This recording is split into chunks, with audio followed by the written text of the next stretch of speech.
Hello, welcome back to my channel. I'm joined by my sister, Josie, and we're gonna do a little Q&A, spooky Q&A. It's not a spooky Q&A, I just did my makeup and couldn't be bothered to take it off. So I put these on as well. Yeah. What is your funniest Tinder story? You know, I don't have one.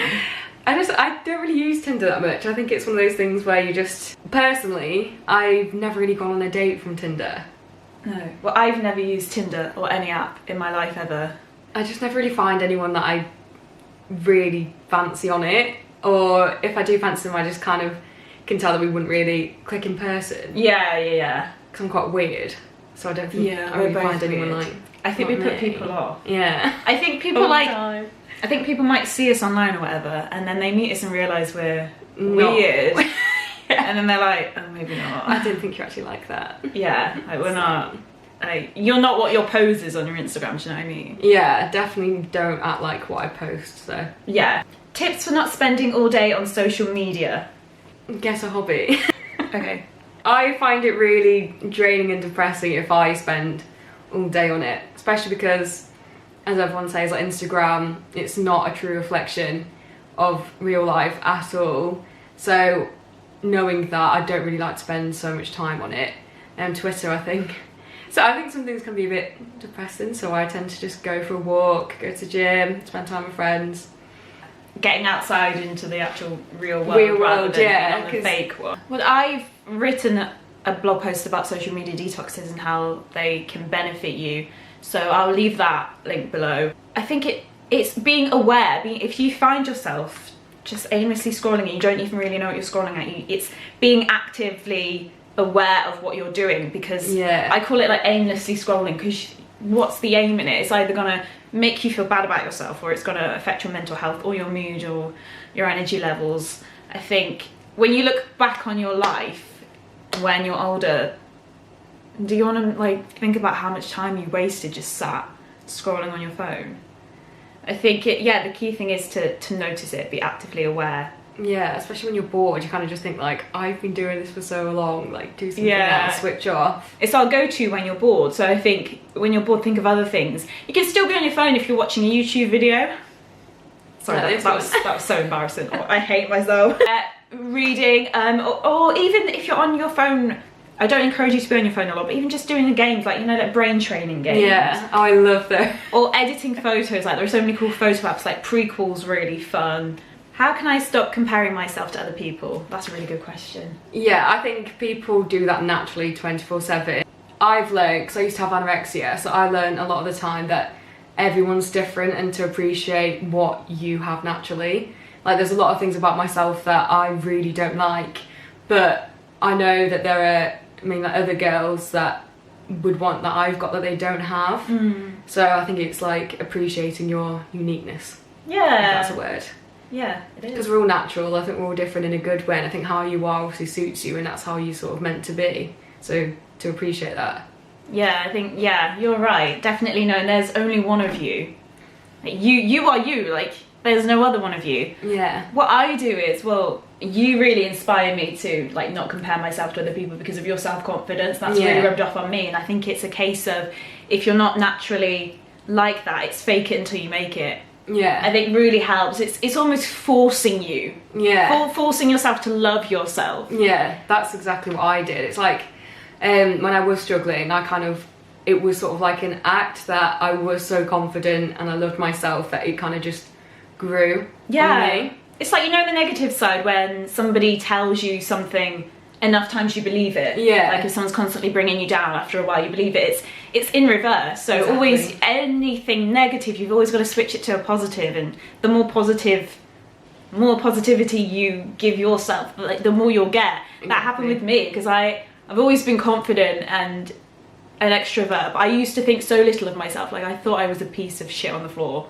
like for so long. It's only really in the past few years that I've realised I'm not. Like I can love myself. You're a bad bitch. I am a bad bitch. Like it's okay to love myself and let that confidence be real. And yeah, it is an act. A lot of it is an act. A lot of us have anxiety and things like that. It's just about faking it. Yeah, definitely. Just act confident, and then, you know, I think if you are comparing yourself to other people on social media, you need to stop. Yeah, that's the worst thing you can do. When you are looking at someone else thinking, I wish I had that, instead think, oh, I'm glad that they've, you know, they feel confident, they've got that, I'm glad she's got this, or he's got that, or they've got that, but I've got this. Whenever you are comparing yourself to someone else, stop and then tell yourself something good about yourself. Yeah, appreciate what is good about yourself. And it doesn't need to be physical. It can be something within. We know that the most beautiful people on this earth are the people that are beautiful inside. Yeah. They are kind and they're respectful and they're not prejudiced. It shows off like on the outside how good you are on the inside as well. Yeah, if you're treating other people how you want to be treated, exactly, and you are kind, then you don't need to compare yourself to anyone else. No, I think you are beautiful just as you are.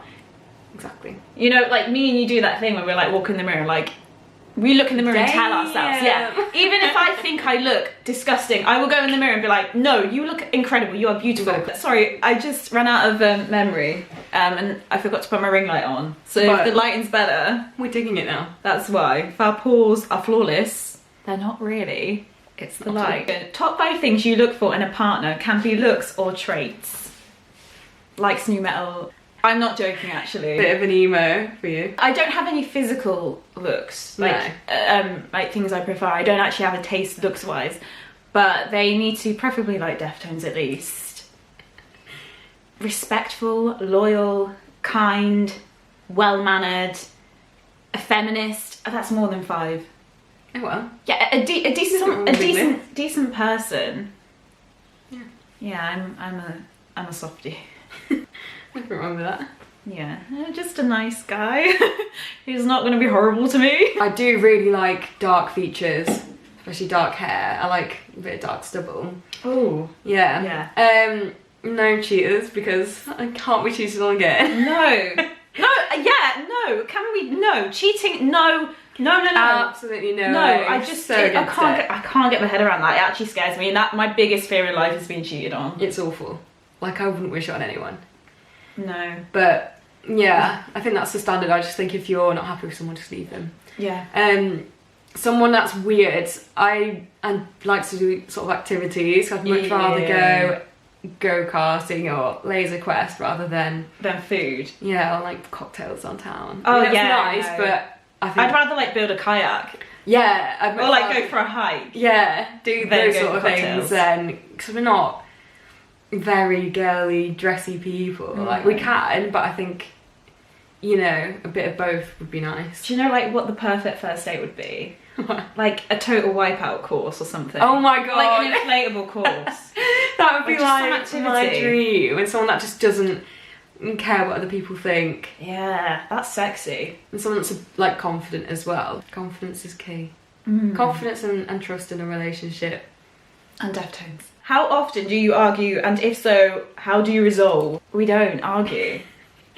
We literally never argue, Never. but I think that's just because we're so close, and that if we do something wrong to each other, we'll just tell each other and we learn from it, and it's sort of like that. We never need to argue. We don't argue. Not with other sister either. I think we just are that close. Oh, Lola. Oh, I wish she was here. Oh, Lola and Matty. Hez. Like, you know, that you was don't wrong. annoy me, you just... I'm annoying. Yeah. Do I annoy you? No, I think we're just both annoying. So maybe we cancel each other out. I think all we do is laugh. I think that's all the time. That's so important. We're just so similar but so different as well, so we just click. Yeah. It's that Cancer Aquarius bond. Yeah. Well, I also think because we're quite not blunt people, but we say things as and when it happens. Yeah. We don't bury things, so if something is annoying or whatever, we just say it. Any advice on not feeling like a burden? You're not. You're not. No, that is the long and short of it, isn't it? I think you should, it's all in your head. I think everything's in your head, like we were saying earlier.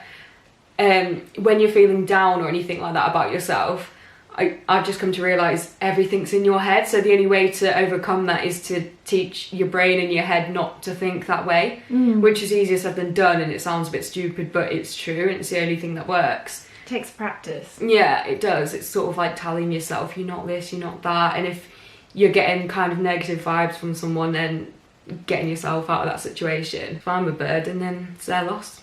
Yeah, that's true. Yeah. I think if you're feeling like a burden, and say if you're down or you're feeling low or whatever, put yourself in someone else's shoes. So say if one of your friends or family members, if they needed help or advice, or a friend or something, you wouldn't think that they were a burden. Not at all. You are never a burden. If you need help or advice, ask for it. Everyone's human, and like everyone has different needs and stuff. You never be a burden in any way to anyone. Never. It's but I think whenever I feel a burden, so say in lockdown, how bad was my anxiety and depression and stuff. It was really bad. Like, I was worried about myself, but I taught myself that, well, I wasn't a burden, because if you were like that, then I would never think of I'd do anything for you. So you're never a burden. And if you feel like you don't have anyone to speak to, you can message one of us. Josie's a mental health nurse, and I am mentally ill. I am an empath though, so I'm good for things like that. Yeah, she is really good. Well, that was so funny. What's your best coping mechanism for when your mental health is too much for you? I recently wrote about this, but I have taught myself over the various episodes of Bad Mental Health to remind myself that my thoughts aren't real, they're not real. Yeah. So, for instance, I have depression at the minute, so when I have like dangerous thoughts or low thoughts or feeling of worthlessness, I remind myself that I don't actually think that. That's not me, Eleanor, my brain thinking that. That's the depression, that's the mental illness thinking it. And it's hard because it's not physical. So it's teaching yourself to, you are not your thoughts. You are not thinking that. You are not worthless or whatever. If it's the physical side of things like depression and anxiety, because they are exhausting, and that's the thing that's not talked about enough, is how relentless and exhausting it is. It's just listening to your body. Give yourself a bit of a push and a bit of a nudge, but if you really can't do something, let go of that guilt. Yeah. As soon as you lower your shoulders, breathe and let go of that guilt, that helps me. So if I feel like one night I can't go out and see my friends and I just need to be on my own in my room reading or painting or something, then that's okay. Yeah. Being honest with yourself and then being honest with the people around you helps me. Switching off if my mental health has taken its toll. Get off social media. I will not message anyone for like days, and people will be like, "You alright?" And I'll get back to you eventually, but I just won't message anyone because I find that like can be a lot. Yeah. Put your phone away and just watch films that comfort you, like films from your childhood or things like that. Listen to music, sing, just when it's unwind. Yeah, when it's taking its toll, just distract yourself and talk about it. Write it down. I find that physically writing it down, how I'm feeling, and then burning it or ripping it up. That's what I do. Yeah. Because I'm not great. I'm not the best at speaking to people straight away when I feel something. And I find it quite hard to talk about my feelings. So I tend to write mine down. So then I feel like I've let it out and it feels good for me. And then I burn it, So it's like the release of all that negative energy. It's a physical release. Yeah. If you weren't in your career, what would you be doing now? It sounds really soppy, but I really, really like my career. Like, I genuinely can't see myself doing anything else. But one thing I'm quite passionate about is sort of renovations and interior design. Like my dad's house, I designed a lot of this. So that's probably something I would do. Yeah, I think I was born to be an actor. I literally can't see you doing anything else. No. I think I could do presenting and stuff like that. I think definitely something to do. Yeah, but I don't think that would actually fulfill me. The only thing that truly fulfills me is acting. Yeah. I think I'd be a philosopher if I wasn't an actor. Yeah, probably. Or in music. I think something in music. So that's why I love acting, because I love it when excuse me. Sorry. Oh. But I love it. Yeah, because my other main thing I'm obsessed with is obviously music. Like, it's all I ever talk about, and I love it when acting and music combine. Yeah. Like music videos and stuff. I'm very dramatic, aren't I? So I'd have to be an actor. Or a musician, they're quite dramatic. Yeah. How do you react when a man is put off by your confidence? They can fuck off! Makes me more confident, fuck you. Yeah, don't you find it makes me more confident if... I'm like, you can't handle me. Yeah, are you intimidated? Get that a lot, that people are intimidated sometimes. Yeah.